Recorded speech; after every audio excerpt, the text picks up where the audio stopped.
So it's Friday the 13th. Oh wow, Friday the 13th. Friday the 13th of February 2026. And I'm heading up to town. Well, I'm heading to New South Wales Parliament. I'm just going past Town Hall. But look at all these kids. They're all lined up for this thing. Life drawings. While you wait 5 minutes. So these chicks just look through this gap and they do a drawing of them. Anyway, like, you know, I don't know. People are there lined up. Then you've got the Assange people lined up down here. But what will happen tonight, my friend was telling me that I should go, but it's like, I'm not that keen. I'm not at all keen. Is inside right now is the, it's the gay and lesbian Mardi Gras launch party. And then they all come out at 6:30 and then they put the flag, they've taken down the New South Wales emblem flag, and then they put up the pride flag, the American pride flag. So yeah, New South Wales emblem flags has come down now, and the pride flag, the American pride flag, will go up with the Black Lives Matter stripes and all the other bits and pieces they've added to it now in the little triangles. So yeah, that's something to look forward to on the way back. So that's a lot, and it'll be up there, I don't know how long, I think for the duration. It goes in the right there in the middle, in the place of prominence, as they call it. And then whoever's here is these people will be all going in. So there's something in there at the moment for the launch party or something. Anyway, so on the way back we'll have a look, and the flag will be here there. All right, so we're heading off to New South Wales Parliament for this rally, which is a rally against police, or stop police brutality, I think, or something like that. Sorry, I got a bit mistracked by going on that side rant. But yeah, so we'll have a look at that. It's due to kick off in about 20 minutes, and I'm about 10-15 minutes away, so it should work out well. Alrighty, so we just arrived at the Martin Place, opposite the, well, virtually almost diagonally opposite, I guess, the New South Wales Parliament. This is the, a lot of ums there, sorry guys. This is the Reserve Bank of Australia getting its $1 billion remodel. Plenty of cops here for this protest. No more ass, come on, that's enough. Oh, and they also have, this is the homeless, like Feed the Homeless. They quite often have a lot of homeless feeding going on here. There was a big, massive encampment here years ago with heaps of homeless all just living here. But as they clean that out, and now they just have this, where you can get a bit of, you get a meal, a little pre-packaged meal, and get a cup of tea or a Milo. There's a fair queue here waiting for it, which I don't know if I should film them, but I'll tilt away a little.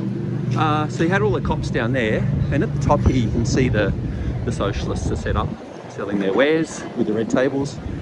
The flags, the red flags, a few Palestinian flags up there, another different contingent of socialists on this side. I would say it's the running the gauntlet of the socialists. I don't like it, but look, it is what it is. I come each time to the protest, and you got to run the gauntlet of the socialists to get in. So it's always the same. Min's police thugs, war criminal Herzog, scrap the anti-protest laws, drop the charges, sign our petition, stop the war on Palestine. I think that's a separate group as well. When you get up the end here, there's a bit of media. So yeah, you seem to have several media cameras that are set up in different places. And there's a few cops, not that many, to be honest.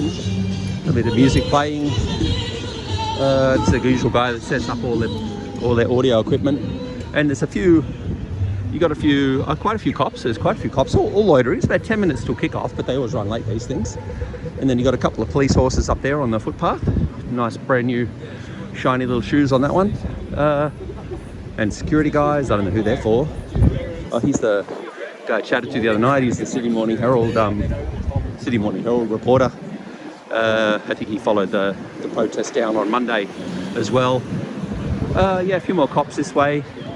And that's the Parliament House there, across the street. So whether they are...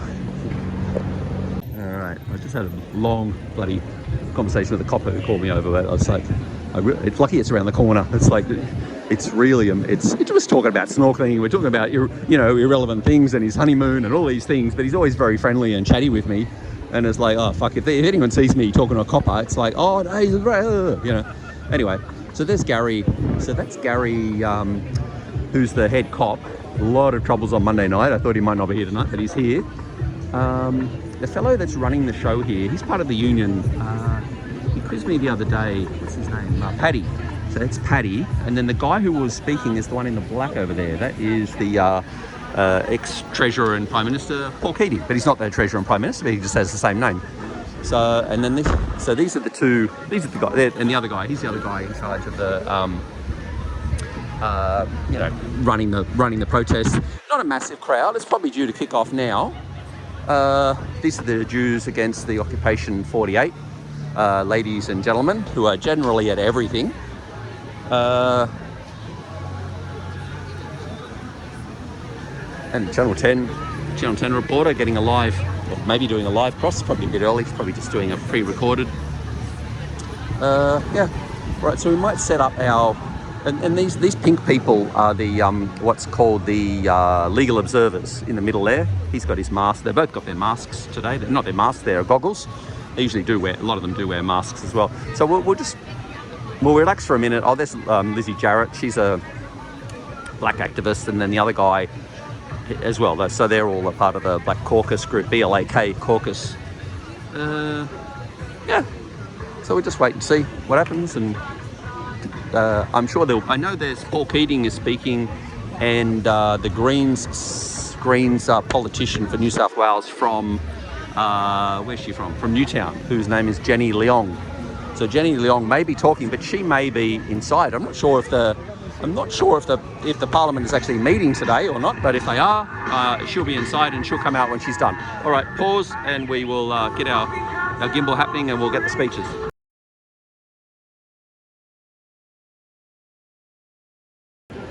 Sorry, Justice, out of order. There's a lady, oh, she's got she's got a $100 bill across her, I thought it was a mask, but she's got this $100 bill, a police cap, she's getting plenty of photos. The sign, what's the back sign? We get paid to protect criminals, not you. Sorry for harsh truth, brainwashed, no, what's the last one say? No feelings. Yeah. So that's her sign. This lady has Min's turned the police on his people to protect a war criminal. There's not that many signs today. How many others? On top of that, the drummer arrived. Like I said, there's a lot of cops. There's plenty of cops up here. There's the media, the print media, I think, chillaxing beforehand till they get their the quotes of the day. They're not really. I don't think they have any intention of closing the street, because they. The bike copper I talked to said, I said, Jamal, are they going to march? And he goes, well, if they do, we'll stop them. So I thought, oh, okay, well, that's all right. We'll see how that goes. But the numbers, I mean, it's past kickoff time now, and the numbers are not massive. I mean, you can see it's just pretty much, oh, I don't know, it's a couple hundred, maybe a couple hundred. Yeah. So yeah, we'll wait and see. I think it should kick off very soon, and maybe they're waiting on extras, or sometimes the people from the union kind of march up after work. But the lady's there; she seems pretty ready with a microphone in hand, and so maybe it will kick off very soon. So let's wait and see. I always get these long preambles beforehand when they don't kick off on time. It just takes me forever, and just because I'm waiting, and you know, I just chat aimlessly. All right, let's wait without chatting. All right, they're just kicking off the microphone. I just had a lady came up to me and chatted to me, and she just said she went up to this Gary as well, and yeah, she had a word to him about what happened. When I say Chris means, you say out now. So this is Chris means. Chris means. I believe his name is. When I say whose Gibson. streets, you say our streets. Whose streets? Whose streets? Whose streets? Whose streets? Free, free! Free, free! Free, free! Free, free! Thank you. Great to see you all here today. My name's Paddy Gibson. This rally's been called by Stop the War on Palestine. I'll be emceeing today. I've got the support in doing so of the executive of my union, the National Tertiary Education Union, where I work down at UTS. We proudly stood on the front line on Monday night. Our State Secretary was hit with pepper spray along with so many of you. And we are here to express our anger, our outrage, our disgust at the brutality that we were subjected to, that we saw our friends and comrades and family around us suffer at the hands of the drooling meatheads, the thugs that they unleashed on us. On Monday night in blue, on the orders of Chris Minns, to protect a genocidal maniac who is here after 2 years of promoting and leading a horrific genocide of the people in Gaza. We're here to call for justice. We're here to call for accountability. But we are also so proud of our city.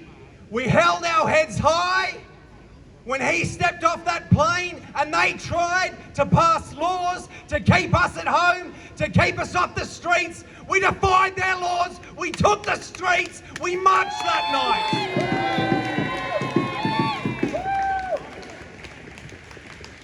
And we'll continue to defy the regime that Minns is putting in place to protect the support that his government and the Australian government is giving to Israel and giving to this genocide. Our first speakers tonight, First Nations people who led the way on Monday night, who always lead the way. When the history of that mass rally is written, it will be known that defiant march was led by First Nations people, by Aboriginal people here in this state, who know better than anyone that what we saw is the true reality of what that force behind us represents. We came up against a mounted police force that was established in 1825, especially for the purpose of perpetrating a genocide on the Wiradjuri people who were in resistance in 1825. That's why they set up that police force and that violence to enforce colonialism and genocide that we're living through now.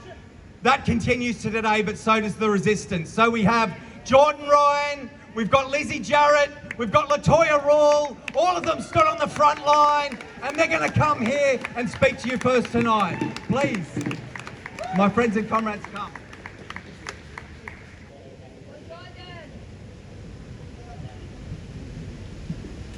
Naganura. Kamaninga Darolanga, Nabamarguli Dalanda. Karaga Gulingora Nung, Ngalamajang Nai.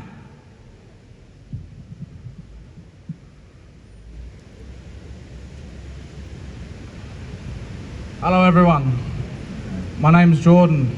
I'm a Bidjigal Goigal and Walka Walka man from La Perouse. I'd like to acknowledge and pay respects to the Gadigal family whose lands we're gathered on today. I just want to take a quick second to embrace each and every single one of you who's gathered here today, but also, especially everyone who was at the rally on Monday.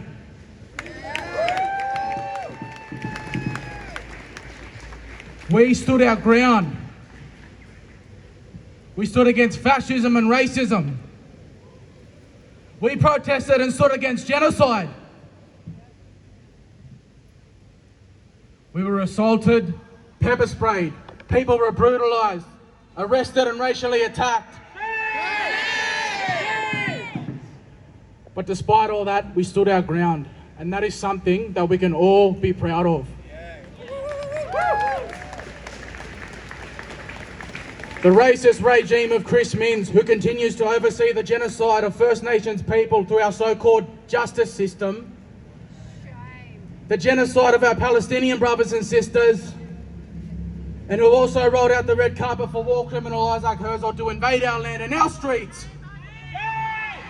Here in a country that was stolen from my people and is illegally occupied.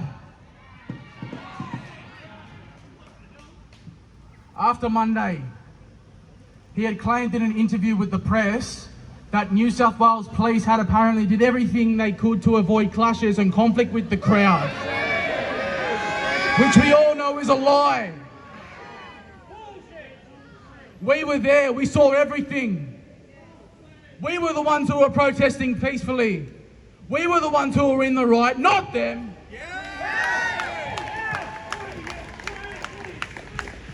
The police were the ones who were brutalising people and perpetrating violence.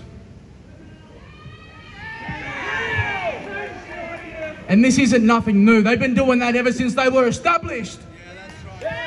Especially against my people, Aboriginal people. I saw them attack elders, children, the vulnerable, and our Muslim brothers who are praying in peace. And the first people I saw them target, my people who are standing here beside me, black fellas, they were the first people that were targeted. But despite it all, we stood our ground. We are globalising the Intifada. We are the ones who are on the right side of history. Now, there has never been a time more necessary to take to the streets and to stand in solidarity with First Nations people, Palestinian people, and all peoples who are at the receiving end of oppression and genocide. We cannot give up our morals for these inhumane, racist and fascist laws. So it's important that every rally that is held all year round is matched with the same numbers that we had on Monday and on Invasion Day.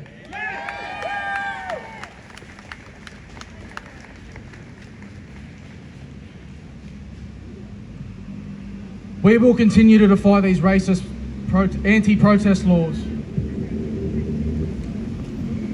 And for Chris Minns and the New South Wales Government, we have something that yous don't, and that is strength.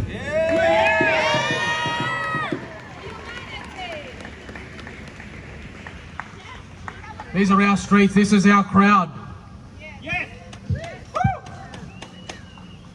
Nothing is stronger than the will of the oppressed.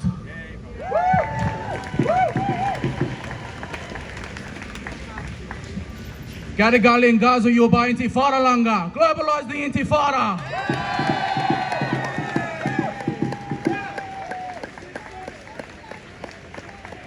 Get up again for my brother. Wow.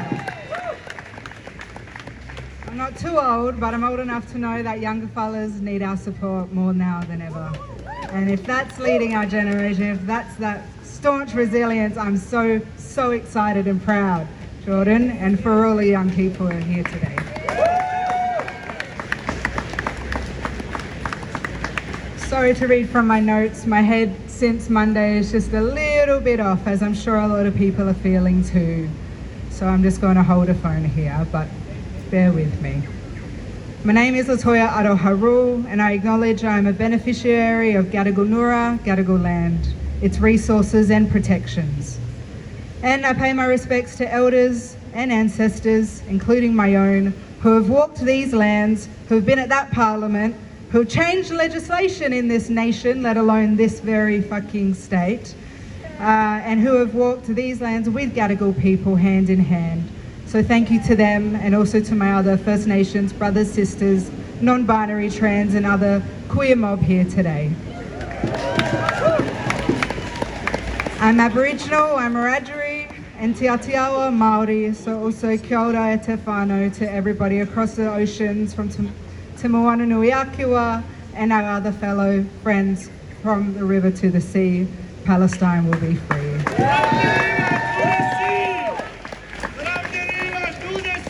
Palestine will be free.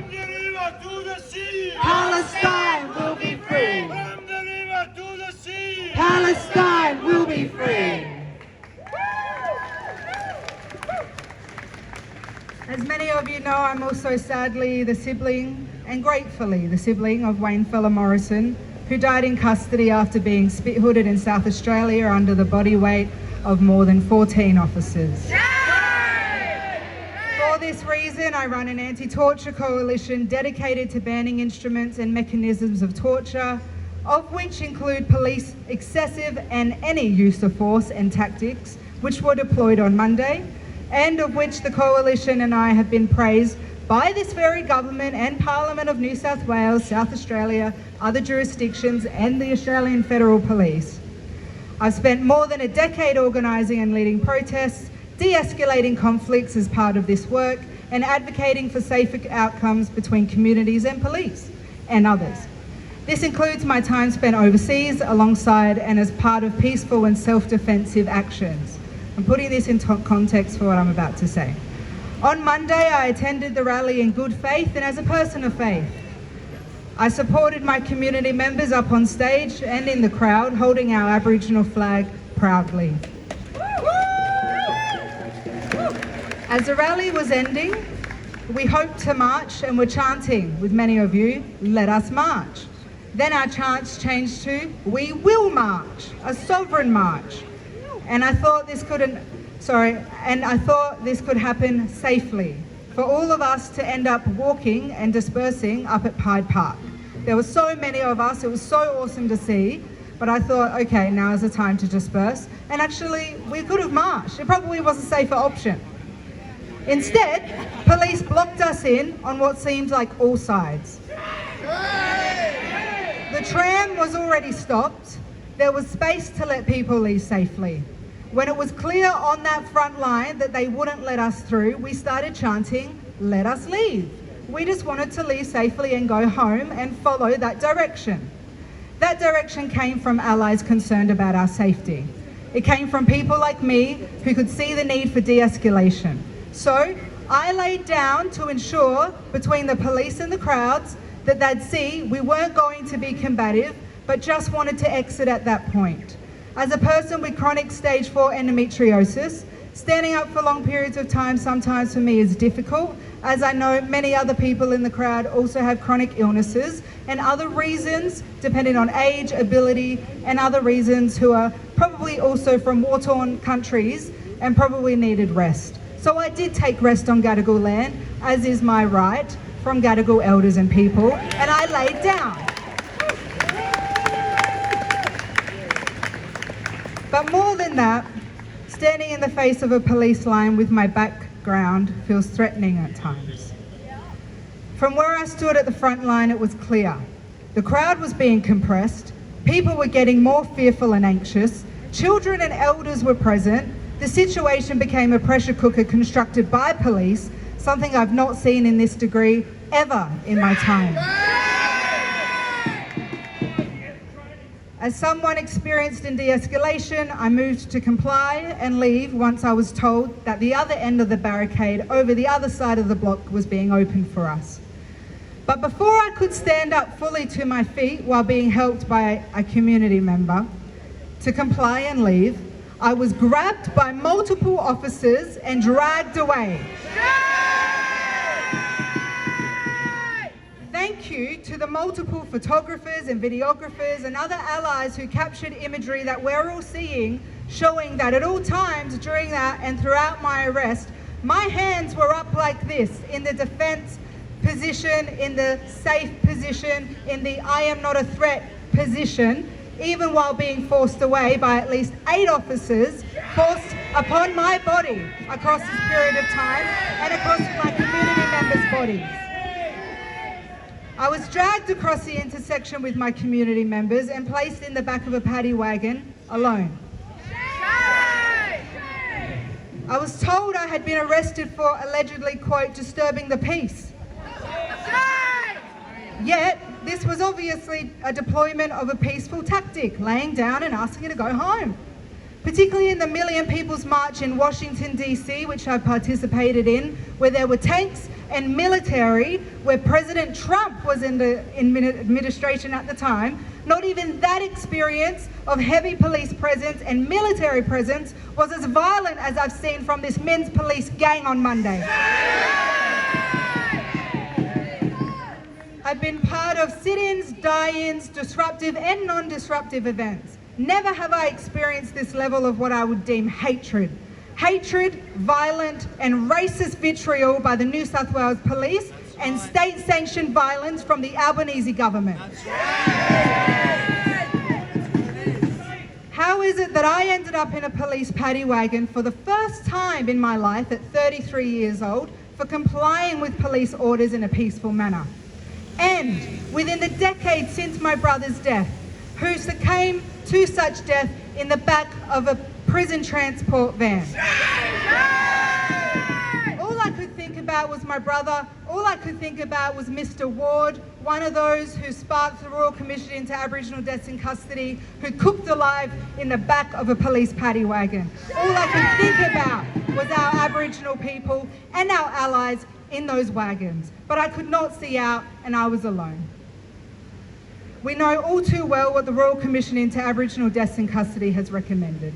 It is worth remembering that the efforts of such work being established was because of Aboriginal families who travelled globally to insist that police violence must be handled and independently reviewed in this country and in this state. People on the front line that day seemed to be the ones being grabbed, with me being one of the first. Why were all the First Nations at the very front line grabbed? Racist! How was this not a racist tactical response? How can I be assured I and we won't be targeted again? But how too can any of us stand by while Aboriginal land and resources, like that in Pine Gap, is being used for the purpose of genocide of Palestinians? We can't stand by idle. And let us not forget the Bringing Them Home report of 1997 arose from a groundbreaking inquiry into the issue and history of the stolen generations of Aboriginal people in Australia, which at its conclusion, the report declared that, quote, forcible removal is an act of genocide. I believe that statement continues till today, even as today, this day, marks the day of the national apology to the stolen generations. Clearly, they're still removing us from public space. Our survival demands our continued resistance against this police state, both physically, metaphorically, and across the globe, in solidarity with our comrades who are experiencing the same. A legitimate question I have to Minns is if he wants us to die like my brother, like Palestinians, like other people genocided and murdered and killed and injured to the point where they can no longer breathe. I will refuse to be silent, and that is clear from this crowd and Monday's crowd. We must continue to breathe. It is our most human basic right and the thing that keeps our hearts beating in our chests to continue this work.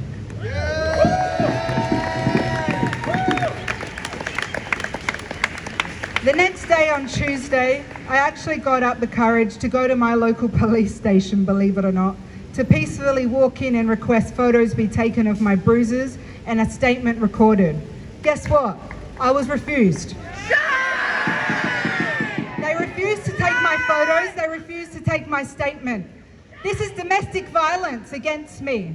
This is also state-sanctioned violence against me and yourselves who were injured that day. So who's protecting those against domestic violence, state violence, police brutality? Who do we go to? It reminds me, we cannot rely on police to document harm or injury. We cannot rely on police to protect us, and we cannot rely on police to hear us. The people who protected me and got me out of that wagon weren't the police. It was Lizzie, it was community members like yourselves.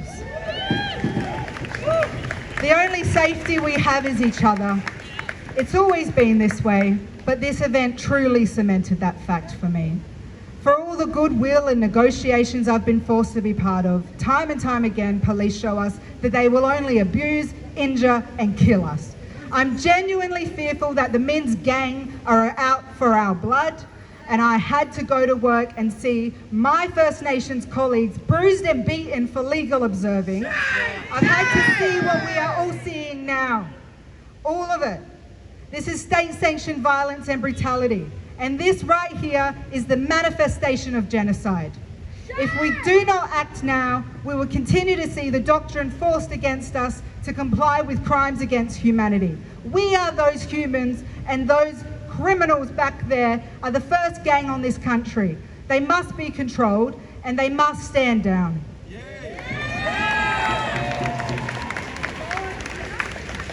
And I'm sad to say this, but I do say it. I know that many of us will die before we allow that to happen, because this movement is one that demands our full energies. I know that so many people here are willing to fight with their lives in self-defense for their people like we are, and that is a sad fact, but it's a true fact. Aboriginal women remain the most incarcerated people on the planet, let alone transgender Aboriginal women. And these thugs think that they can show up to Mardi Gras and Pride in a few days even, as if there's no grievance. We belong here, they do not. Cops out, men's out.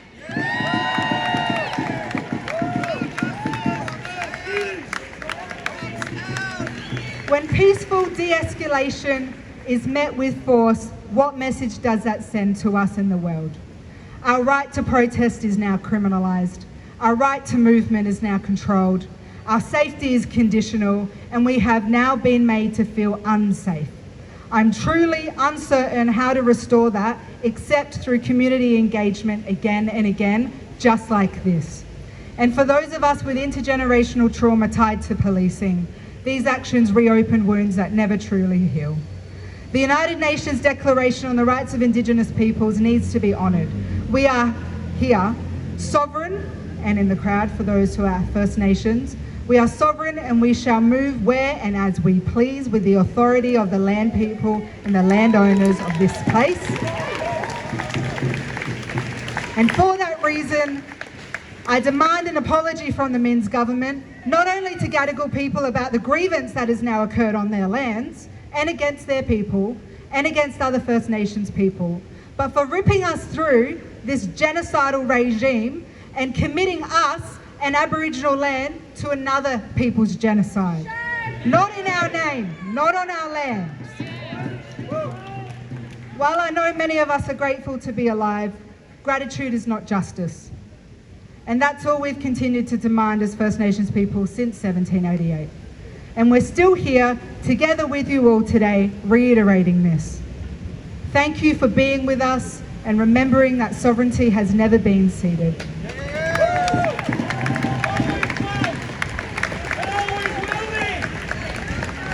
Mai te awa ki te moana, from the river to the sea, from Gadigal to Gaza, Palestine and all our relations will be free in this global struggle, and we are with you. Thank you. Justice, no peace, no racist police. No justice, no peace, no racist police. No justice, no peace, no racist police.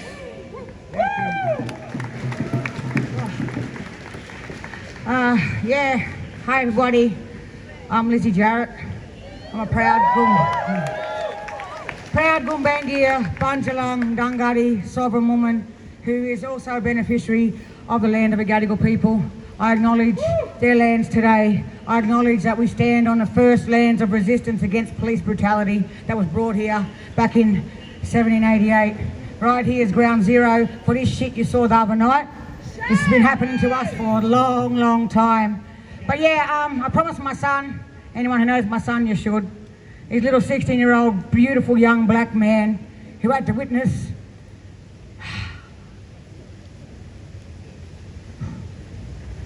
We love you, Lizzie. Thank you. Had to witness his mum come home bruised and battered. You know? And we're used to it. But when my son sees his mum come home, it's a different sort of pain. So I promised him today I wouldn't be freestyle Lizzie and get myself in any threat of being drugged the fuck from behind again and attacked by the police in blue. So I'm not usually scripted, as you know, but for my son's benefit and the way he loves me, today I am. So please bear with me. Okay. Monday night at Town Hall, we showed up with our voices, with our grief, and with our solidarity, and with our community resistance and cohesion. We showed to protest against the Australian government with welcoming war fucking criminal Isaac Herzog, who proudly signs bombs that are being dropped in Gaza still today. Resistance is not a crime, it is our right. And as sovereigns, it is our responsibility on these lands. And what did we get met with on Monday night for asserting our sovereignty? We got met with New South Wales police brutality. Lines of brutal power instead of protect and serve. Heavy-handed force, pepper spray, horses, and pure violence instead of simple communication, intimidation instead of protection. We came to speak, we came to resist, and they came to silence and bring terror. I want to be clear about what happened to me personally. Fuck, here we go. I helped lead the crowd onto the road and up to the police lines, asserting my sovereign rights and refusing to accept this fuckwit Min's government's anti-protest laws. Chris Minns comes out and says police needed to attack us because there was a risk our crowd would threaten people listening to a criminal war dog Herzog in Darling Harbour in the convention centre. He says the police attacked us because we were violently trying to break police lines. A fucking lie! Both of his excuses are straight out lies, as the world has seen. Not just us there on Monday. Like my sister said, thank you to everyone that was there documenting that shit, so it's not just black fellas saying things and people say, here they go again. So thank you to everyone who put their bodies on the line that day, you know? It means a lot. The huge crowd that we led needed a safe way to exit to from Town Hall. Myself and others were trying hard to negotiate with police. Where were you? Yeah, you. Where were you? We were trying to negotiate. You weren't there doing your job, mate.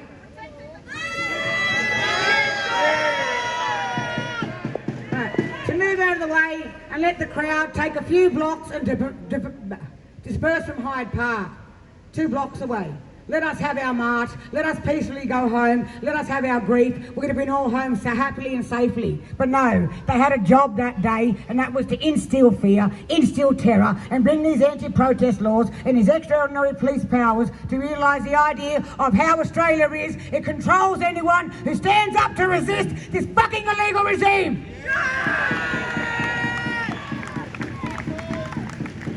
So the police refused our calls and told us to go in the opposite direction towards Town Hall. And then there was whispers they were threatening to use the sound cannons. If anyone saw them at the rally, they were there. While this is all happening, while I'm trying to negotiate with these police, as my beautiful sister is still laying down in a de-escalation pose, as calmly and as peacefully as anybody could at that time. So the real threat was not at all coming from us. So after being directed to move on, and to keep the crowd safe, Lizzie Jarrett being Lizzie Jarrett, I complied. I was communicating with the crowd, safe directions of the police to remain calm, turn around, look for vulnerable people, watch for women and children. It was Harbour Bridge 2.0, we had to turn around ourselves, but this time let's, look around and do it safely. And then I tried to peacefully help my beautiful sister up to her feet as the move on was instructed. And in that fucking moment, while following police directions, they attacked the crowd and made their first wave of arrests, which were 2 black women. I was physically brutalised, the bruises are still on my body, manhandled by a swarm of riot cops, pushed into a fucking poor horse, dragged down the street, and then pushed up against a police van. Triggers! Yeah, humour in the way. Yeah. Whoop, whoop, that's the sound of the police. But from this violent act, I still have bruising, pain, and naturally, more lived experience of trauma from police brutality. I was not resisting. I was not escalating, and not in any way pushing against police. I was simply trying to give directions to the crowd to turn around and instructed, as we were instructed, to move on. And as a proud First Nations woman, I know this story too fucking well. The same system that polices our bodies, our voices, our gatherings, the same system that says our pain is inconvenient, showed us its ugly fucking face on Monday night.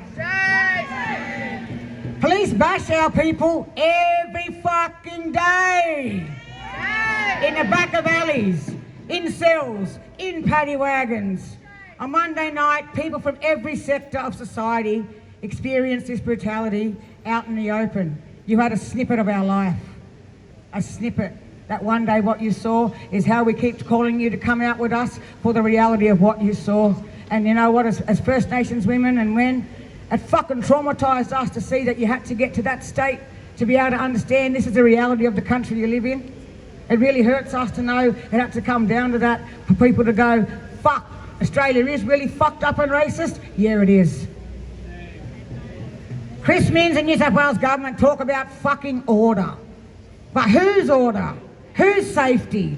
Because when police treat peaceful protesters like threats, when they escalate instead of de-escalate, when they use force against people exercising their extraordinary rights, that is not public safety, that is fucking white supremacy and control. We are done being controlled. I am, are you? So we are calling for accountability. We are calling for truth. We are calling for justice. Not just for one person, not just for one moment, but for every single one of us who was pushed, grabbed, bashed, pepper sprayed, intimidated, harmed, arrested, traumatised and hospitalised for simply daring to stand up for the rights of humanity. This is bigger than one protest, bigger than one crowd, and bigger than one night. This is about the right to gather on our own lands without fear. This is about the right to dissent without punishment. This is about the right of First Nations voices and all of our voices to exist without being crushed by the weight of the vicious state. If they think force will silence us, well, they misunderstood who the fuck we are! Our ancestors survived invasion, survived laws designed to erase us, survived generations of being told to be quiet. Well, guess what? We do not survive by fucking being quiet. So I'm here today, again, to say a word I say too much. Enough. Enough brutality, enough intimidation, enough pretending that policing equals fucking justice on stolen fucking land. Chris Minns must resign. Must. No ifs or buts or whats or whys or dots or whatever. No excuses, no reasoning. He must fucking resign. And as for these anti-protest laws, they can go in the fucking toilet with him. Understand, there is no rights in this country without protest. So they will not stop us. And his attempts to ban pro-Palestine slogans and terrorise our movement, it needs to fucking end. From Gadigal to Gaza! Gadigal to Gaza! And one up there for our Murray mob up in Queensland. From the river to the sea! Palestine will be free! From the river to the sea! Palestine will be free! So yeah, we have legal teams behind us, or not really behind me. I don't believe in, you know, my beautiful sister had faith to go to a police station. I wasn't doing that to myself. Love your sis for trying. Good on you for trying, but I wasn't as strong as her. I wasn't as brave as her. I'll give her that. I didn't go to the cops to report domestic violence from cops.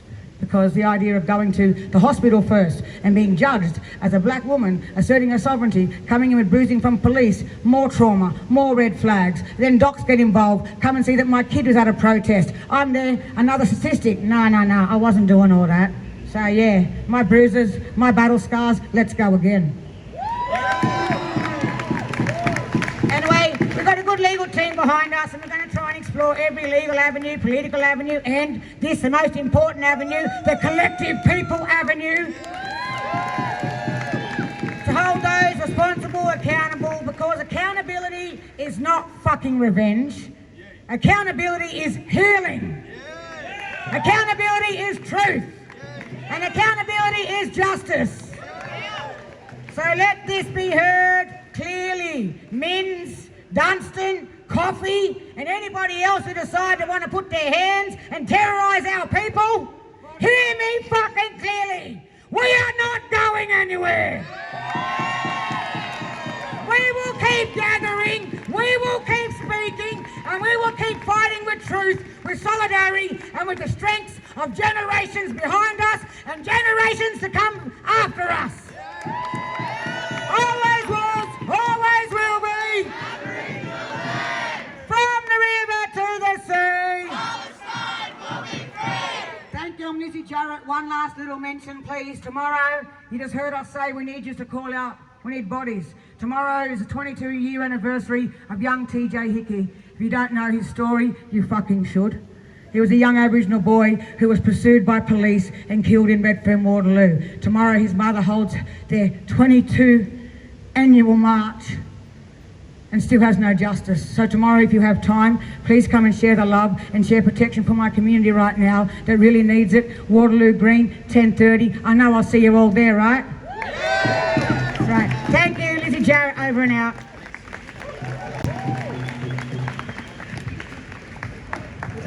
I didn't write shit, so if I stumble, let me get it out. But yeah, they, as everyone's saying, and everyone knows, they're lying, saying that there was violence coming from the crowd side. They were there with a plan to bash people that night. They came there to do that. I don't care what they try and bullshit, that was their plan. We were there at the front, as Lizzie was saying, as soon as they said they're bringing the LRADs out, that's when we went, we're not going to let the crowd get put under that shit, and we complied and turned around to turn the crowd around safely. Literally as Sis went to pick up the other sister, and I turned my back to turn the crowd, that's when they grabbed. I went out to make sure Liz wasn't getting bashed by herself, because I've been through that shit and that's how they do it. While we're waiting at the police, getting all the people out, and Jenny was there helping. Paul's come, they got us all out. The reason they got the mob out is because we weren't doing what they wanted. They were hoping we'd be conflictive and fighting. When we complied and were turning the crowd around, that didn't work with their narrative and wasn't going to be good optics. They got all the black fellas out who were leading because there was no other leadership there. I'll keep that for another day, those people. But we were there trying, yes, there you go, people know. Another day. But we were trying to be peacefully turned around. Without us there to do that, and the lead, the crowd got lost, and that's when they went in and attacked immediately after they got the rest of us out. They were there to bash us, and if we'd been argumentative, they would have done it. Because we were peaceful, they got rid of us and then attacked you all. There's plenty of videos out there. There's no need for it to be a they say or we say. All the videos are there. There's plenty of videos of people going peacefully, asking police, how do I leave? I want to go. They get told orders, go down the other end, and they're blocked off there. There's plenty of videos of the kettlebelling. So there's just, I've been to so many of these things over the years. There's absolutely no justification for this shit. It's bullshit and lies. I'm really proud of the crowd, to be honest, because there's lots of people had plenty of opportunity to strike back in self-defence, and they still didn't. They just copped the beating. And the crowd doing that, not that I want people to cop beatings, but in doing that, they don't have any optics of people being violent, because there isn't. Show us all your body cams. There's also, like, we want that shit. Show us your body cams. We want that. Because show us being bad. There's also plenty of videos and people calling out multiple police either taking off or hiding their name badge. I'm pretty sure that's illegal. There's a lot of videos of that. Those faces and officers should be charged. I'm quite sure it's illegal not to display that shit. There's proof of that there. Anyways, I'll move on from that bit. I've got two other things to say. One, about the TJ stuff. One, yeah, turn up. That family needs that support so hard. 22 years and they've got nothing. When we had the first royal, inquest, when we finally got the push bike back, because we were asking for that for a long time before we ever got it back. This is a push bike that was, I don't know how many years know the story, but he got hit from behind on his bike. He flew that high in the air. He was hit that hard that he came at not a pointy fence, but a flat fence, flat on the top, and he came down and was impaled by it. So that's a bloody big hit to get him that high in the sky to be impaled onto a flat-topped fence. When we got that push bike back, this is where this leads to. It was like a year or something later. When we got that push bike back, they bought a whole brand new push bike. It had been put together that day. The handlebars were on backwards and the tyres still had the little spiky shit, you know, brand new tyres, got little doobies on them. It was a brand new fucking bike they put together that day with back, like there was no bent wheels or nothing. We didn't actually get his bike back. This is how they deal with things like this. But also, like, come tomorrow for TJ. But this is ongoing. I used to say this when we did that shit back then. The week before TJ got murdered, there was a kid in Waterloo who got hit almost identical. He was standing on a jumping offence. They've rammed and hit him. There was another one like a week before that, down the block, out the front of his house, got hit because they were chasing someone else. This kid wasn't even being chased. They were out there blocked. They were chasing someone and run over this kid. This shit is ongoing and non-stop and consistent. As you've heard at other rallies that we talk, the rates have gone up and up and up. To this year, we had 3 murders in 1 month, in the first month of the year. This other sister there will talk about the apology for the stolen gen. It's over 500% higher rate today they're taking our kids than the one they apologise for. Sorry means you don't do the shit again. You're not fucking 6 times than that. Like, and just the last one, because we all talk about, yeah, we've all been genocide, we're all going through it, we all go through depression, and that's why we stick together. Another thing that not a lot of people know about that ties our fight to this one, or our struggle, fight sounds like we're fighting them. We weren't. No, but like, a lot of people got confused with the yes-no vote. Even not all mob know this. But most of us grassroots people around the country were no voters. Because it didn't give us a voice.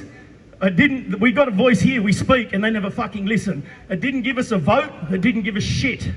But the bit that ties it to this current things is there were Zionists involved in writing that Makarata thing. There was also like Don King's boxing shit. It was an empty bit of paper that everyone signed that got filled in later.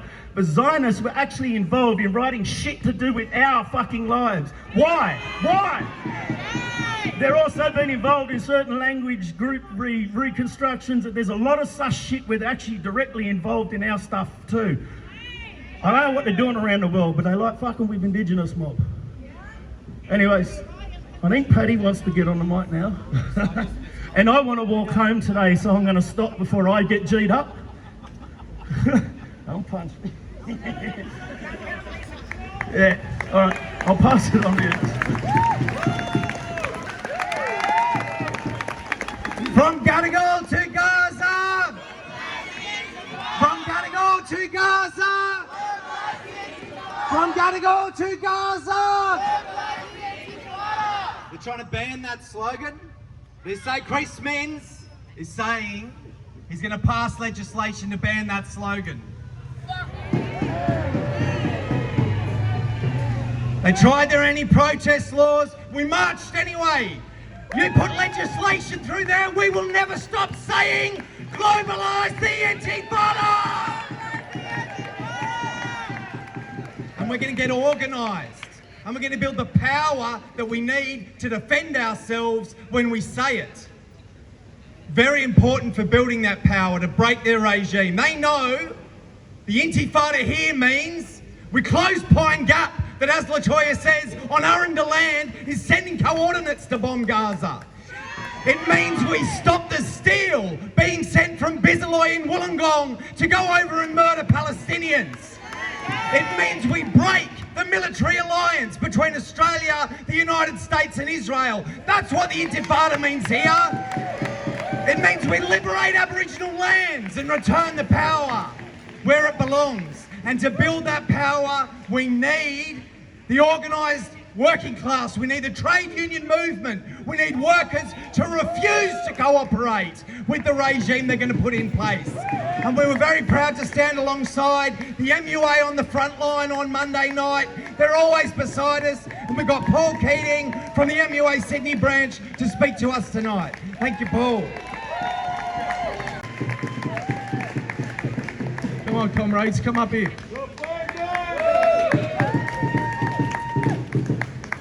Firstly, I want to acknowledge the traditional owners of the land that we meet here today and pay our respects. This always was, always will be Aboriginal land. It's land that's stolen. It's land where our First Nations people still struggle for justice and sovereignty.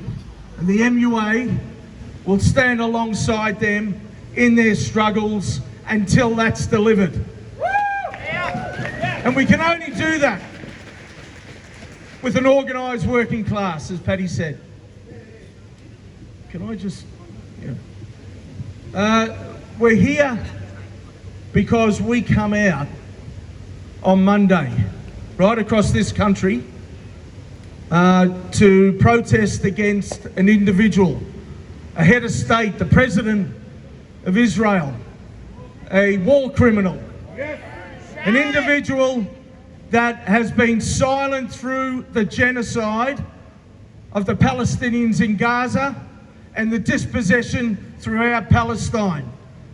We come out to say that it is unacceptable for our political establishment, our Prime Minister, Anthony Albanese, who should be, he's a disgrace to this country, who should be ashamed of himself. We come out for peaceful protest, and that's what it was. We come out to resist a system that fails us in our social cohesion, what we believe, what community means, what we believe in those values. We stand with our Palestinian communities and our Australian Arab communities in this time of such brutality on their families, their brothers, their sisters. I wear a ribbon, a red ribbon, that stands in solidarity, acknowledges the 9,000 or 10,000 Palestinian men, women and children who are locked up in Israel. For what? We stand here as the MUA. Alongside me, I've got rank and file. We've got Bobby Lee, Barney Gardner. You may know Bobby Lee. He put out a message that went global, a message to all working class communities to say that we won't tolerate it.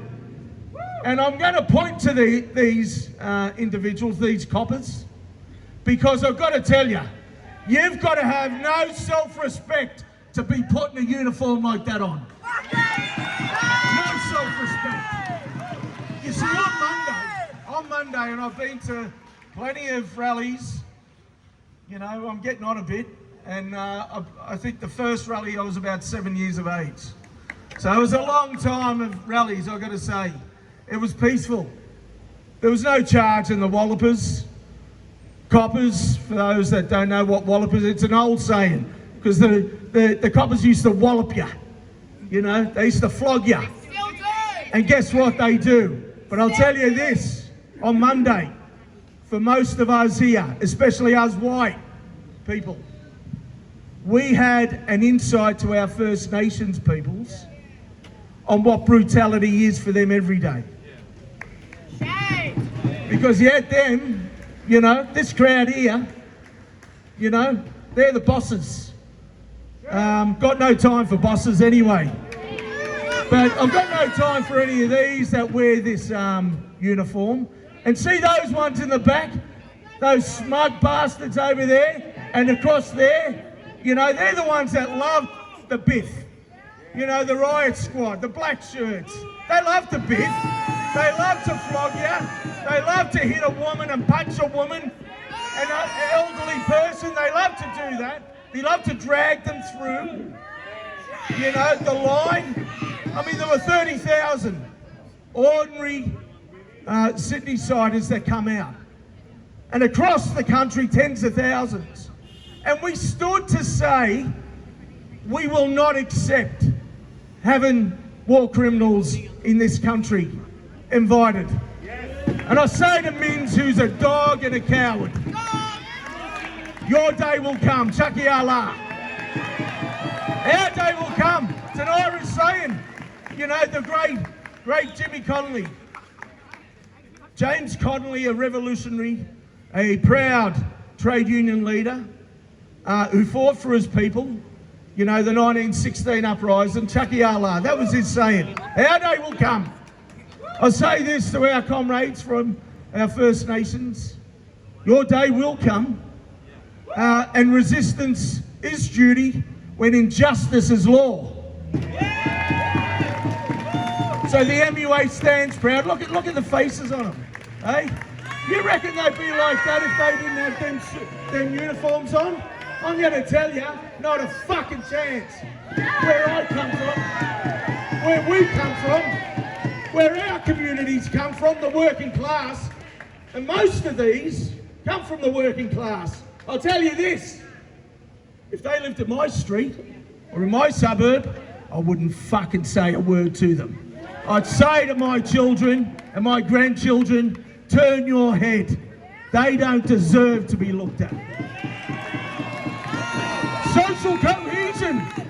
So these anti-protest laws, eh? These anti-protest laws, the Conservative government, the Liberals, that came in before this piece of work, Mins, in April of 2024, you know, criminalising the right to protest. Why do politicians do that? Because it's effective. Because we mobilise. Because we can change the course of our destiny. We can fight injustice. We can throw them out. But Mins stood with that government because he's a hardline Conservative, you know. This is the end, beginning of the end for this bloke. He holds none of the values that we believe in as working class people. He don't believe in equality and justice. He believes in authoritarianism and a police state. And I know plenty of these wallopers, especially the right. See these blokes, he's smiling.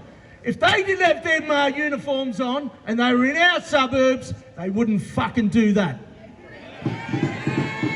As for the police minister, shame on you, Police Minister Catley. Your day will come, and I'll tell you, this government is on its way out. Albanese, we're coming after you too.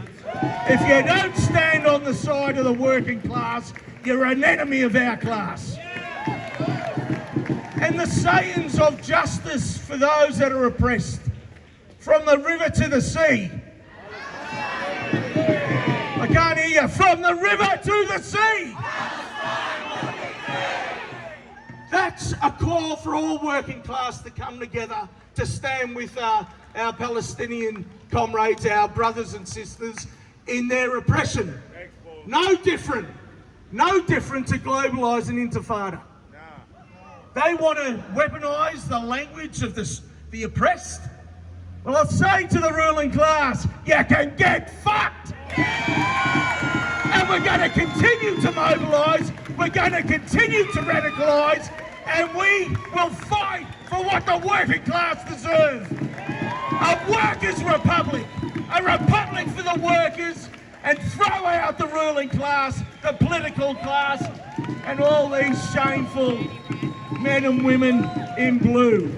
Solidarity with you always. The MUA will be with our working class, our communities, always. Solidarity forever.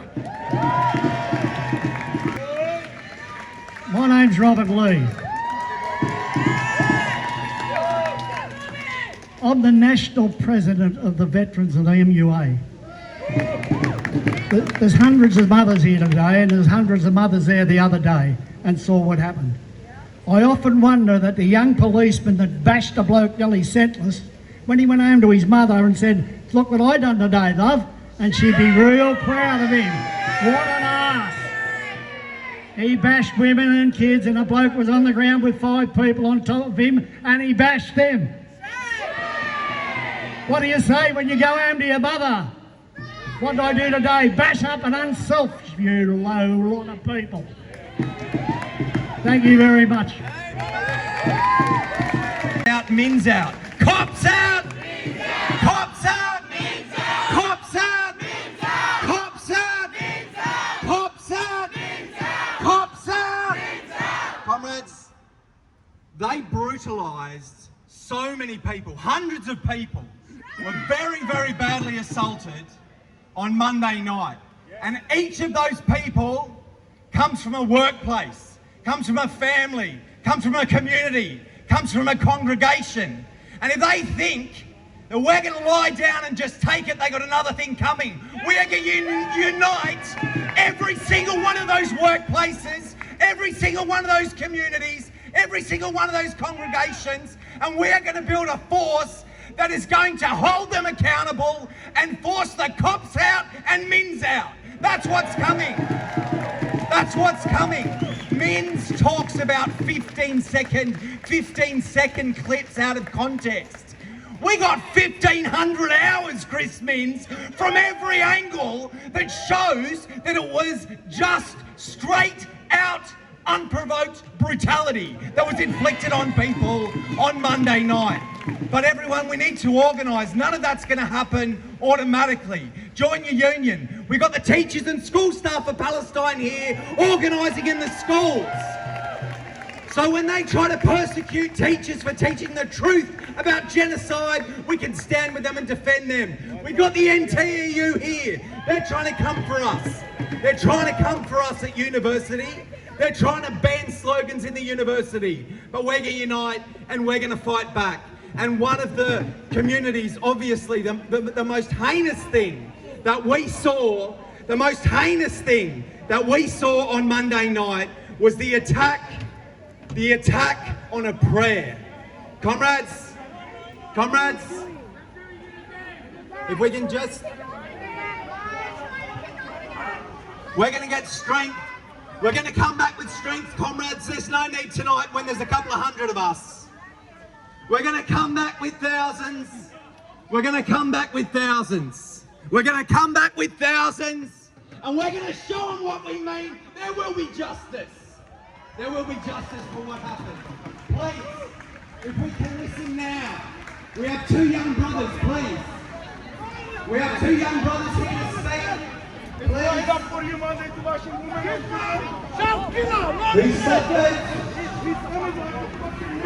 Who suffered the attack.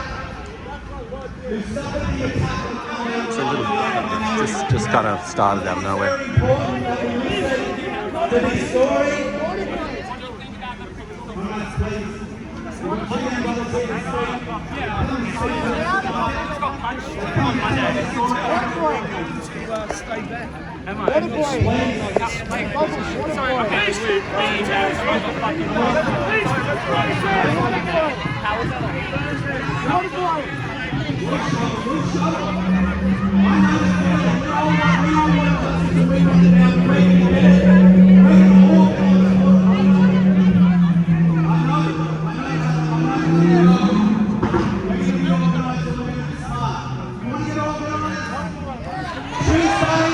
Tuesday, 6 days, stop the war on Palestine, we're meeting in the They're trying to de-escalate it a little bit, which it seems to be happening. So the next, yeah, these two are caught hiding. So they will, yeah, they've all gone back. And there's two dudes coming to speak now, so let's go back over. Oh, these are the guys who were praying, apparently. They pass laws to try and stop us protesting near places of worship. That's all about trying to force us off the streets. But when people are actually praying, what do these animals do? They attack and beat people at a moment of prayer.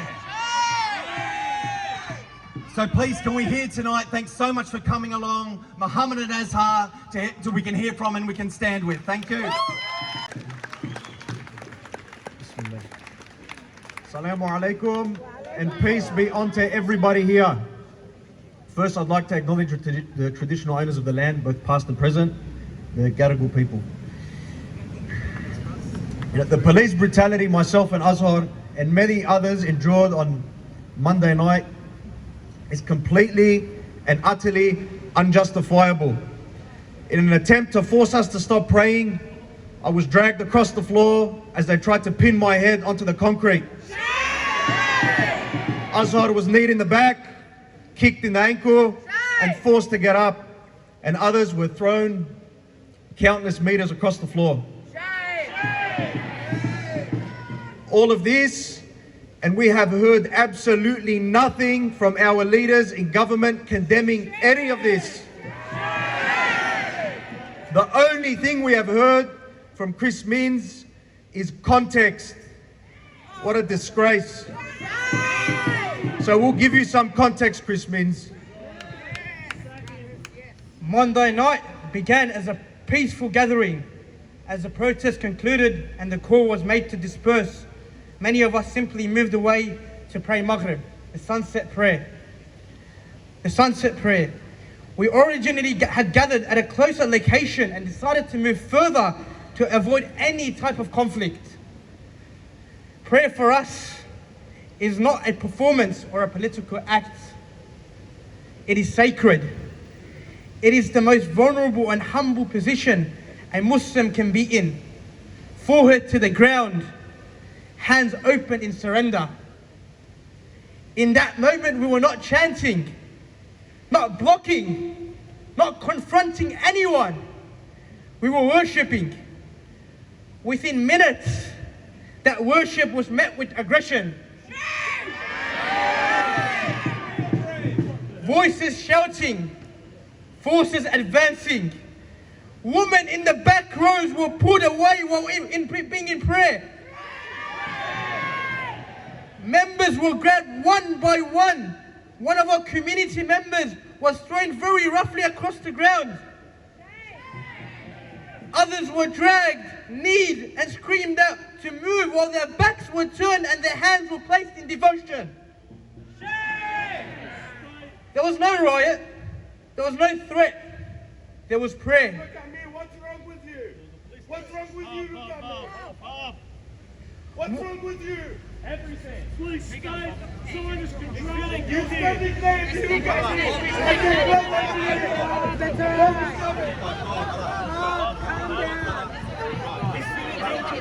No, because he said before.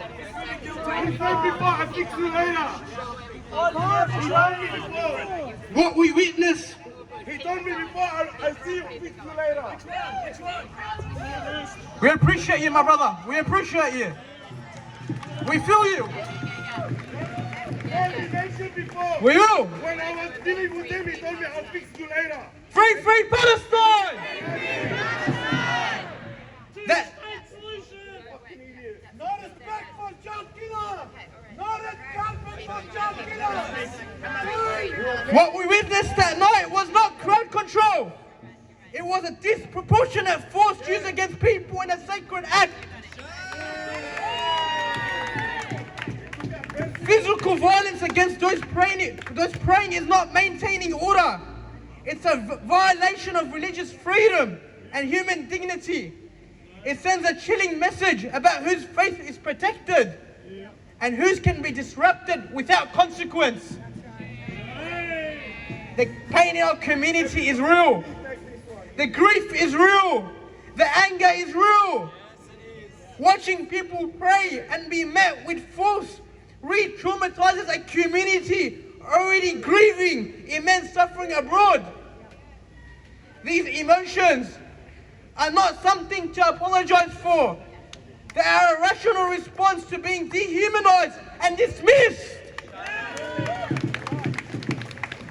But our response must remain grounded in our ethics and our dignity. We will document what happened. We will support who was harmed. We will protect one another. We will continue together to pray and to advocate peacefully and unapologetically for justice. The goal is not silence. For the comfort of power, it is moral clarity. We will grieve openly, stand collectively, and refuse to be pushed out of the public square.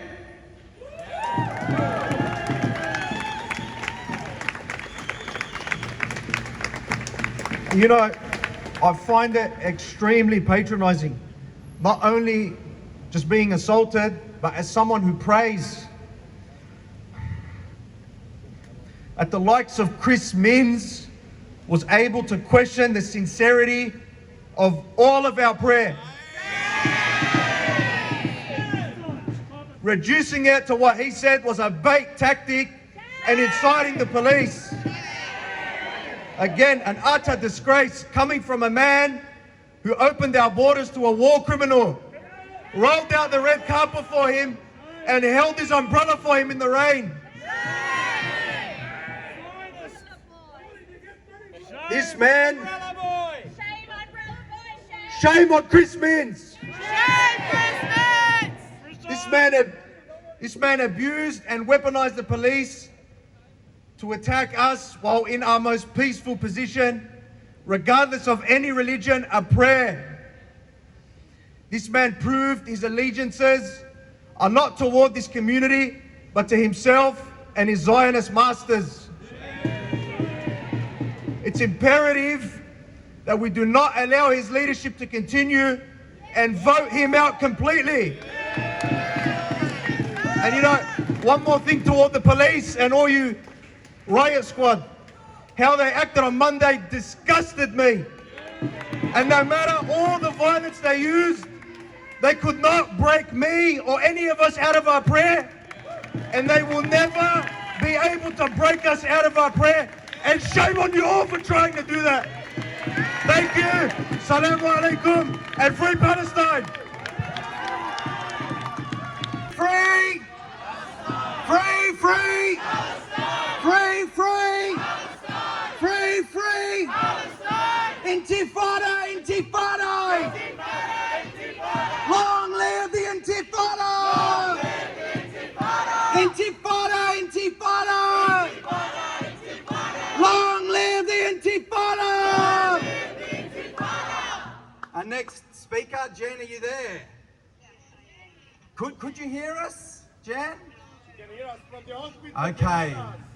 Jann, 69-year-old, 4 vertebrae broken by the New South Wales Police. Comrade, she's in the hospital just behind us. And she's saying she can't quite hear us. We might need to be a little bit louder. Free, free! Free, free! Free, free! Free, free! Intifada, intifada! Long live the intifada! How we doing, Jann? Okay, that was pretty good. So, she's going to speak to us now via this loudspeaker. So if you could just all bear with us, we're going to set the technology up. I'm going to plug you in, Jann, and we'll go from there. We're very, very lucky to hear from you. Give a big cheer, a big cheer. Plug it in. And I'll turn this off.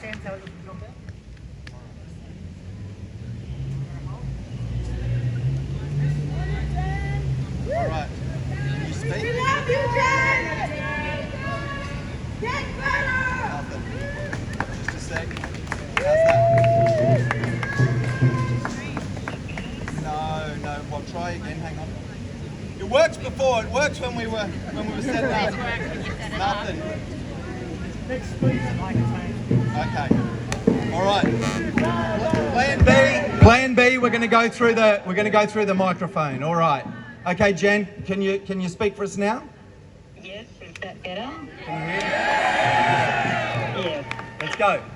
Okay. I'm not going to speak for very long, and thank you for listening to me.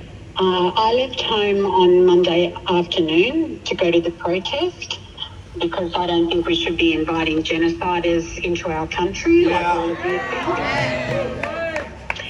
So I thought, I'll leave home, I'll go to the protest and I'll return. But that wasn't the case. I had plans. I was going to spend Wednesday with my grandson. Next week I was going to Adelaide to visit a dear friend that we've been friends our entire lives.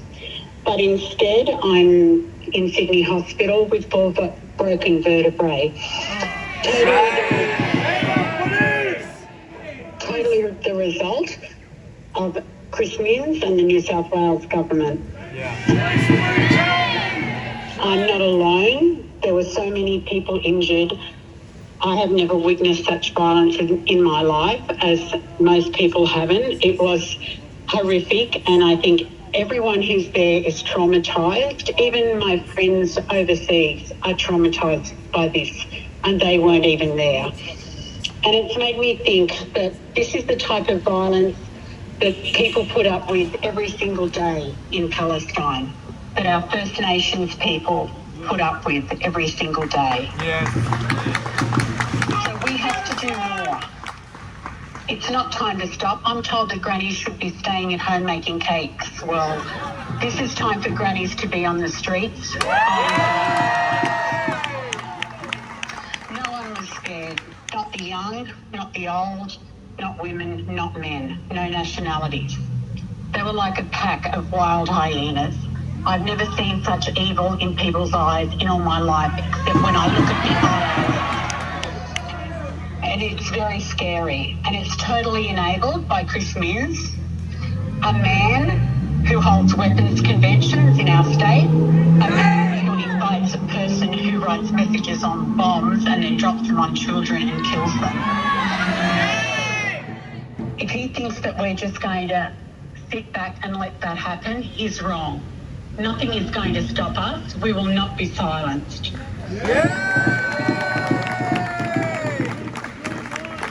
Everything comes from the top. Everything comes from Chris Minns. He has to take total responsibility for this and for the laws that have been passed that enable this. Yes. The police that were there have to take responsibility for it. They have to be treated as everybody else should be treated. They need to be charged, convicted, and jailed. I don't want to speak much more about the violence, but what I do want to speak about is the absolutely wonderful global community and village that we all belong to. This has just made me realise how much love there is in this world, how many good people there are, how many people have supported me and stood by me, and I wouldn't be able to get through this without them.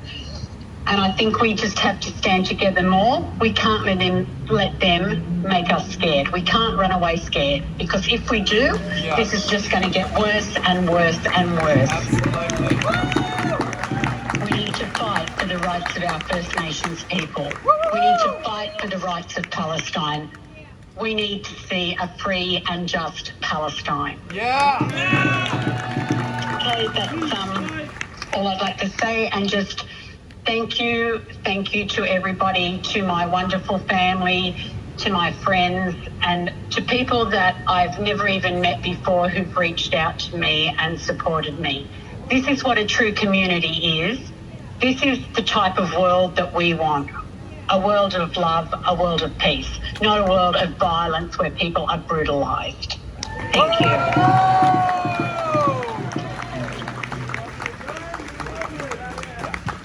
Free Palestine! Free Palestine! We've got two more speakers, comrades. The first is, she was there on the front lines with us on Monday night. She's been advocating hard. There's been a little breakthrough in the New South Wales Parliament and the New South Wales political system we'll hear about that happened today. We've got Jenny Leong from the Greens here to speak to us tonight. Paddy, and thank you all for being here. I want to acknowledge that we are here on stolen land, and I want to start by acknowledging the powerful Black leaders that know the struggle, that feel the struggle, and that continue to remind us that their struggle is the only struggle that we can win before we can win any other fucking struggle.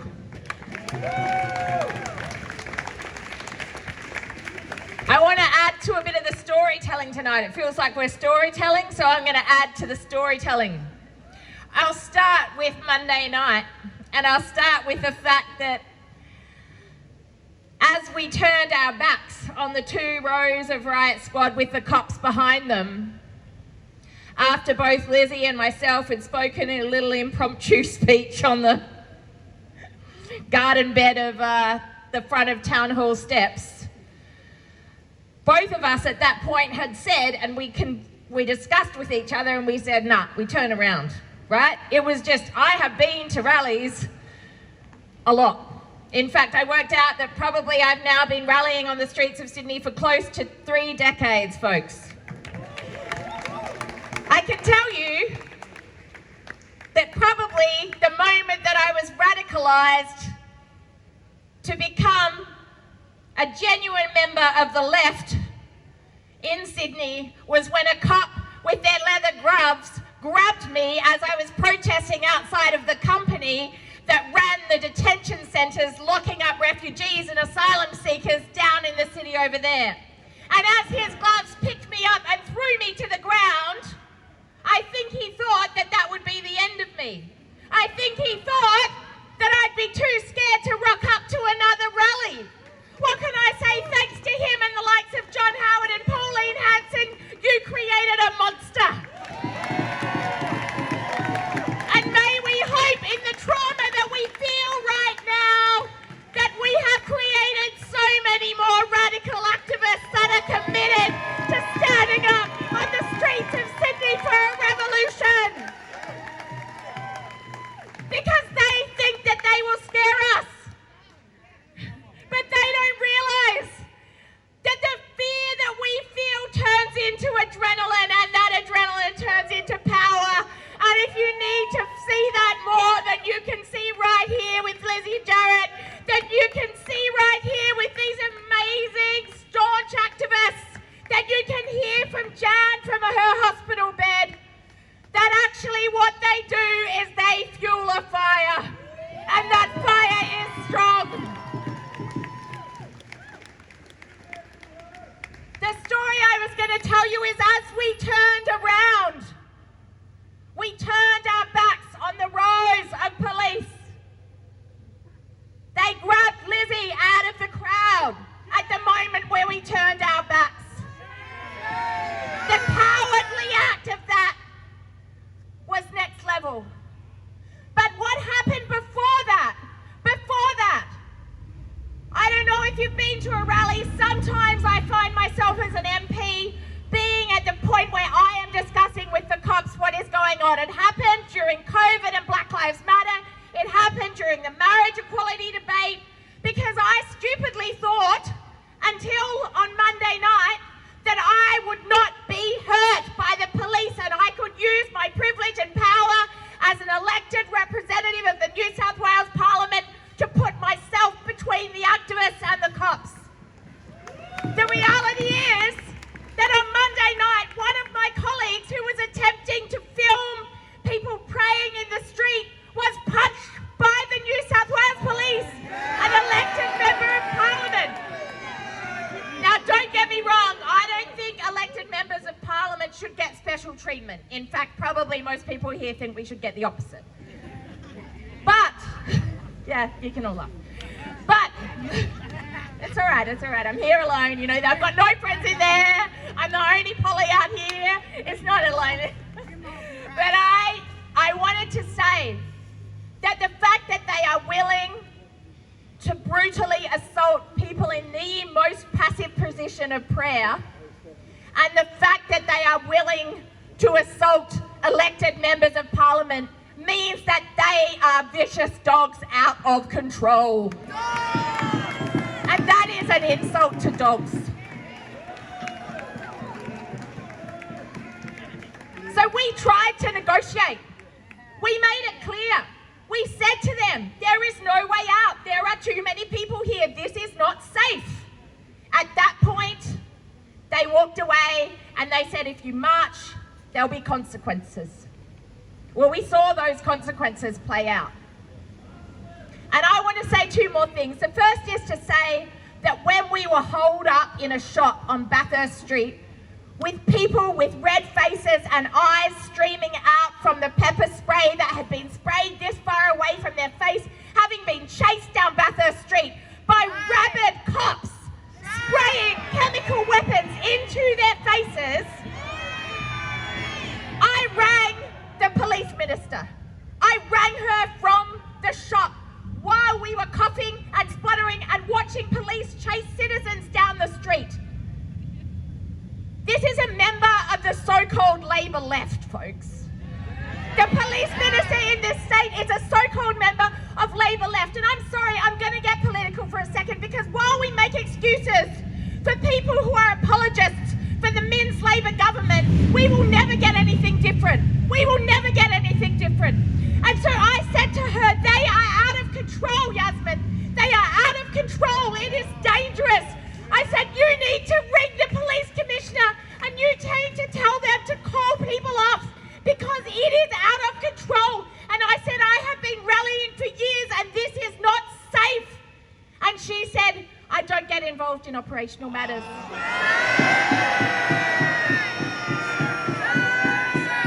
And she said that she would call the commissioner and pass on my concerns. Well, can I just say, I look forward to the Law Enforcement Conduct Commission investigation, because I want to know whether the police minister rang the commissioner and passed on my concerns as citizens of this state were being chased down Bathurst Street with pepper spray forced into their faces.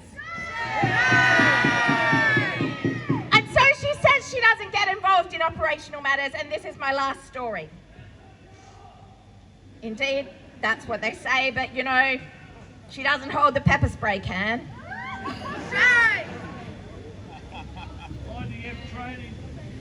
So I got kicked out of Parliament in question time 3 times this week. There were 3 question times I've been kicked out every time. I wasn't planning on getting kicked out every time. Maybe the first day, not the second too.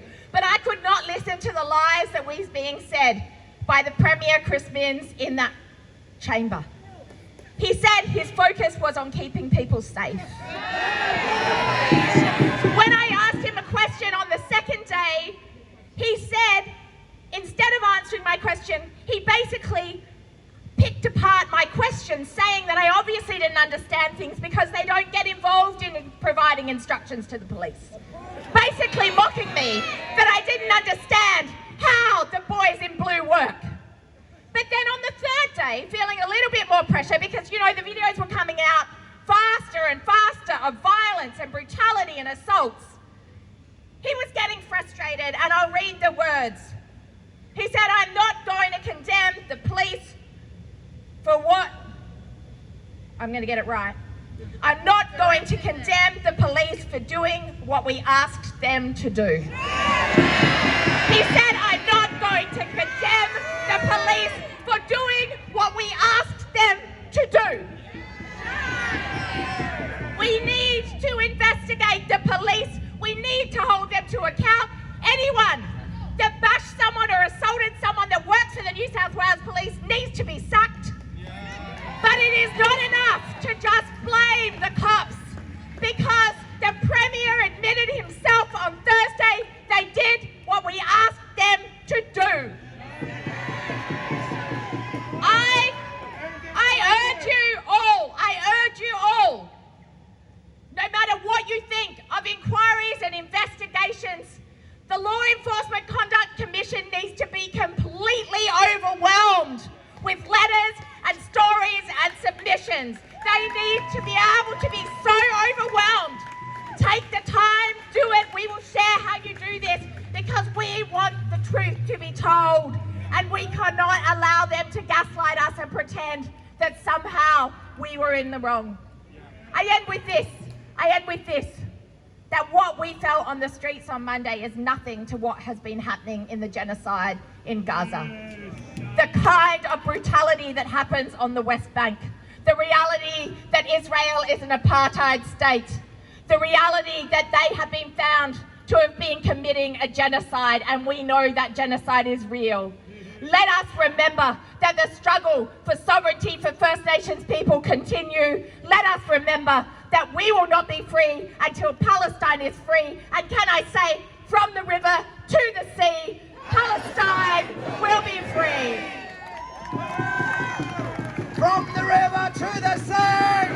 From the river to the sea!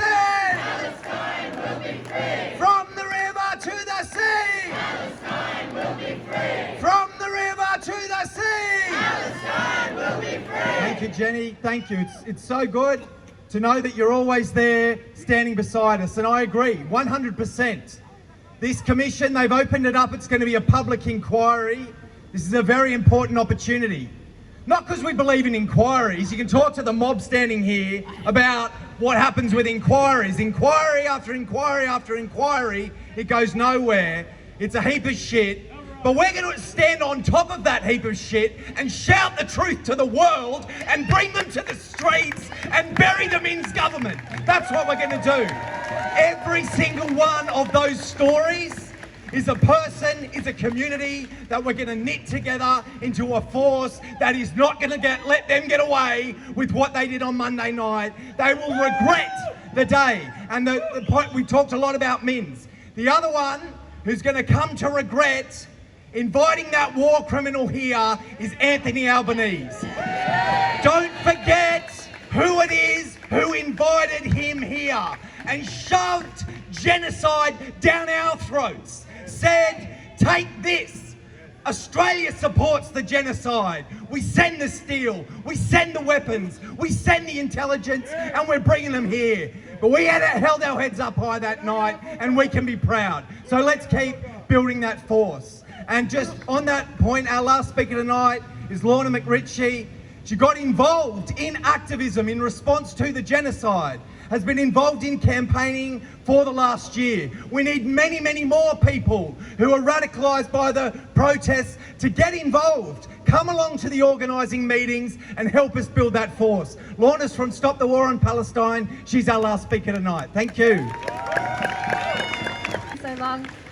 My name is Lorna, I'm an artist. I got involved with Stop the War on Palestine when Khaled Sabsavi, the artist, was taken off the Biennale, so the arts and politics are very close to my heart. This week we have seen the extent to which Chris Minns is willing to go to protect the state of Israel.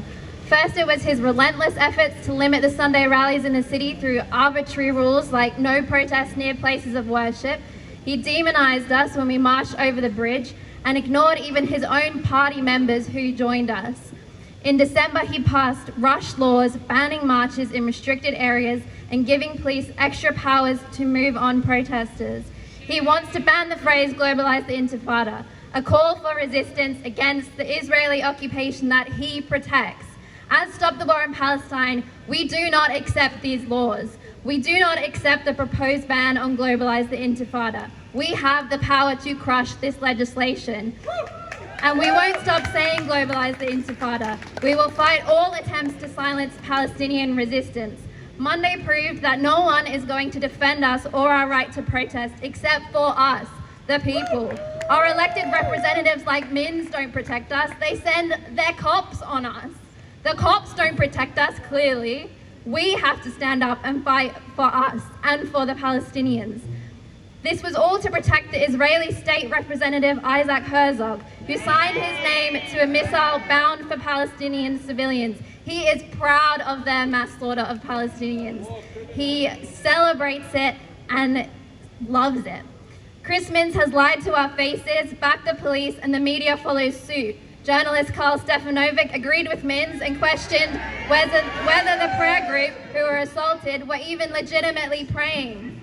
It is shameful how the media are also slandering Grace Tame after she said globalize the Intifada on Monday. We stand with her just like we stand with the Palestinians resisting occupation in the West Bank and in Gaza. Our elected representatives won't defend us, neither will the media elite.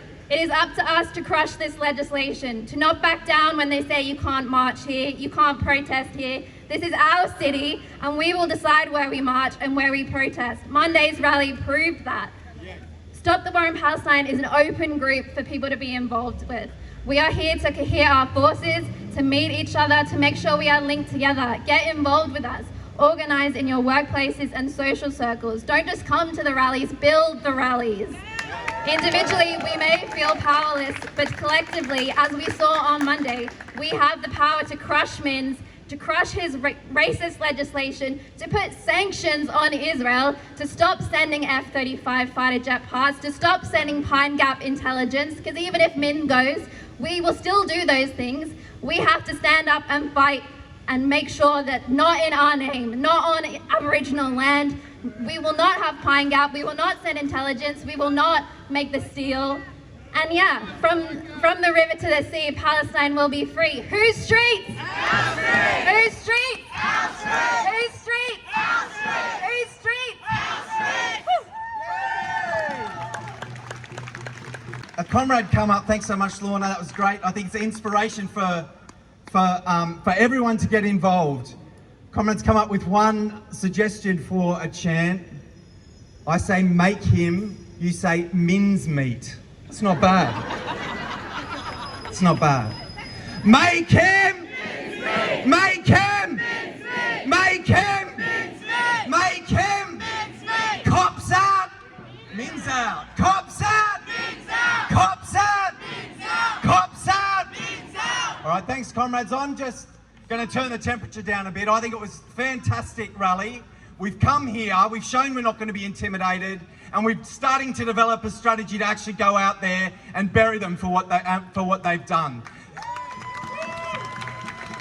I know there's a lot of angry people tonight and a lot of people that are hurting. I think we do have to be realistic about the situation, right? There's about 3 times as many of them as there are of us. We're defiant, we're strong, but we're not stupid. So we're going to be leaving here tonight safely. We're going to be leaving here tonight safely. We're going to be leaving here tonight in groups, not in ones. There's plenty of people hurting. I understand you're hurting. You see someone's hurting who might do something that's not in their interests, get alongside them. You feel their pain as well, but you make sure that they stay safe and you make sure we all stay safe. There's going to be plenty of opportunities and we have to take them. The Palestine Action Group have called the 22nd of February. They say they're going to march into the Pard Zone. Well, let's do it. Let's do it en masse. Let's do it en masse. Let's hold them to it, right? We're going to be there en masse. If he doesn't lift that Pard, we're going to break the Pard. On Sunday, the 22nd of February, we're going to do it with huge numbers.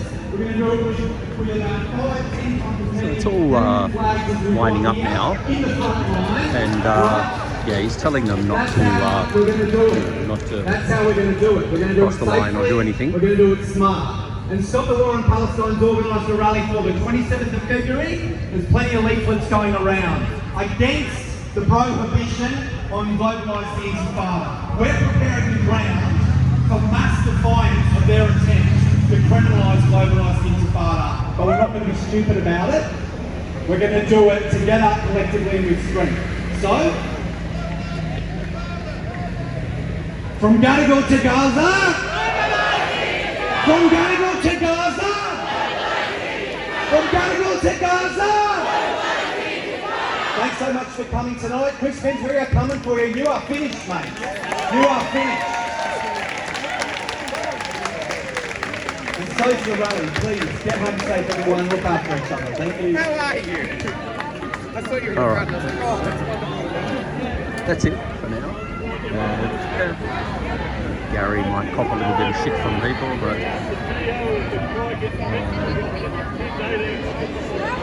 maybe not. Maybe not. It's funny how they both have to stand in there.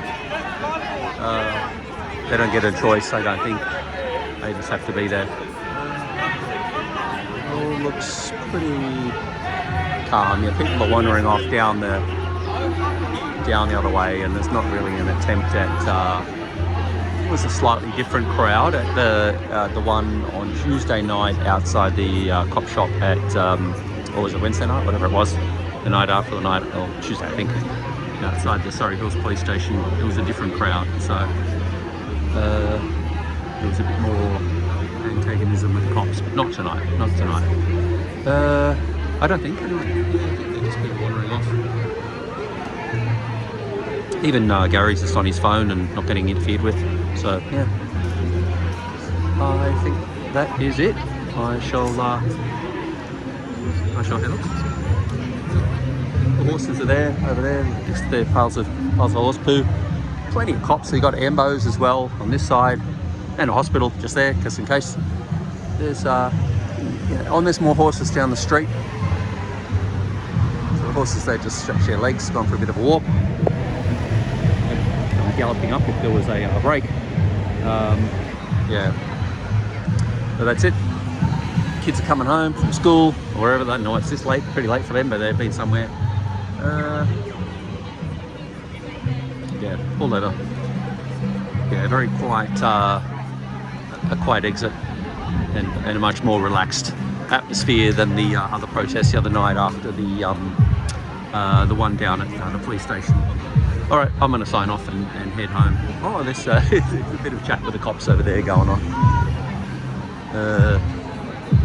Film him. I film because there's the two the praying guys are there having a chat with the copper. So see if we can sneaky deek in. I don't like to do this. It's Greg. That's Greg there. It's Greg's shirt on. Sure why the legal team is there, but.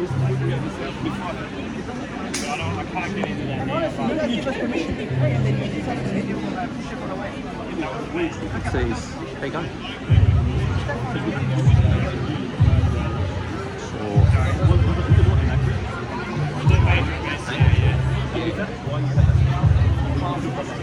The major event power game is different towers. No, I don't know. They can close the event. Yeah, they can close the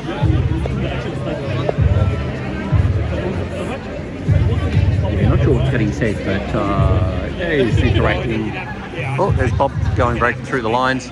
But he was a bit shirty earlier about something or other. I don't know what it was, but he was upset with the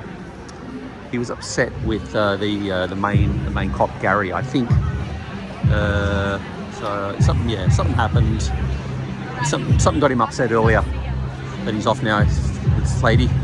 I don't know. Yeah. Gary's just been left alone. I'm not going to. I was, when I spoke to him the other night during the protest, I was a bit, G'd up as well because of what had happened, because of the situation. And there's two sides of 27 different sides to every story. I did what I did. Oh, there's a little pose with Jenny Leong and some various people.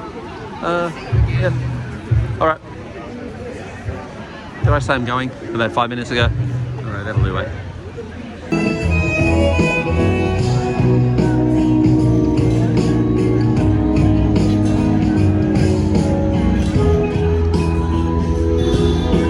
Not sure who's playing the music, but